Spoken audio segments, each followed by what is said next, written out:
High, আমি প্রিয়া। আমার simple কিচেনে সকলকে স্বাগত জানাই। আজকে রেসিপি হচ্ছে ইলিশ। ইলিশ অনেকেই সবাই তৈরি করেন বাড়িতে, কিন্তু আমি যেভাবে তৈরি করব একটু আলাদাভাবে।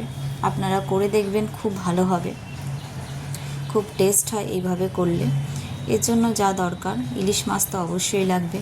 ইলিশ মাছ নিয়ে নেবেন, ভালো করে ধুয়ে একটা পাত্রের মধ্যে রেখে দেবেন। এরপরে মশলা বলতে কালো সর্ষে, সাদা সর্ষে, কাঁচা লঙ্কা, পোস্ত পরিমাণ মতন লাগবে যতটা মাছ।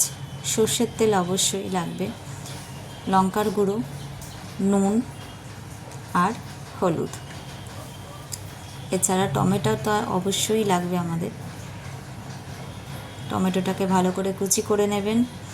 এরপরে কালো সর্ষে, সাদা সর্ষে, লঙ্কা ও পোস্ত, টমেটো এগুলোকে ভালো করে মিক্সচার মেশিনে পেস্ট করে নেবেন। এটাই আসল মশলা।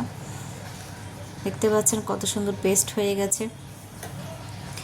এরপরে মাছগুলোর মধ্যে পর্যাপ্ত পরিমাণের হলুদ ও নুন অবশ্যই দিয়ে ভালো করে মাখিয়ে নেবেন, যাতে ভালোভাবে মাছের মধ্যে নুনগুলো ঢুকে থাকে।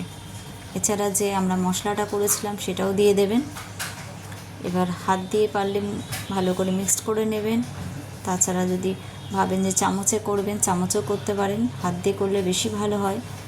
এরপরে লঙ্কার গুঁড়ো আমরা নিয়েছিলাম সেটাকে দিয়ে দেবো। ঝাল আপনাদের পছন্দ মতন, ঝাল যদি বেশি খান একটু বেশি দেবেন। এরপরে সর্ষের তেল, কাঁচা সর্ষের তেলই দিয়ে দেবেন। ইলিশ মাছে কাঁচা সর্ষের তেলই বেশি টেস্ট হয়।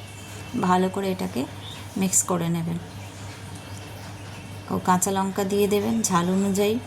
এরপরে সেটাকে ভালো করে ঢাকনা দিয়ে 1 ঘন্টা মতন রেখে দেবেন, যাতে মশলাগুলো ইলিশের মধ্যে ভালোভাবে মিক্স হয়ে যায়।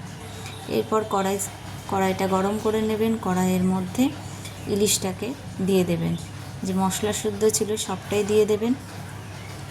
মশলা ধোয়া জলটাকে ইলিশের মধ্যে দিয়ে দেবেন। যতটা জল লাগবে সেই পরিমাণে দেবেন। এরপরে ফুটতে দেবেন। দেখুন কত সুন্দর হয়ে গেছে। স্টিম আঁচ করে করবেন। নামানোর আগে সর্ষের তেল দিয়ে দেবেন, আর কিচ্ছু লাগবে না। দেখতে কতটা সুন্দর হয়েছে দেখুন। গরম ভাতের সাথে ইলিশ এইভাবে করে খাবেন। অনেকেই অনেকভাবে তৈরি করে, কিন্তু আপনারা এইভাবে তৈরি করে একবার খেয়ে দেখবেন। অবশ্যই আমাকে জানাবেন কেমন হয়েছে। আমার রান্না যদি আপনাদের ভালো লেগে থাকে, আমার চ্যানেলকে অবশ্যই সাবস্ক্রাইব করুন। আর নতুন কিছু ভিডিও দেখতে গেলে অবশ্যই আমাকে জানাবেন কী রেসিপি দেখতে চান আপনারা।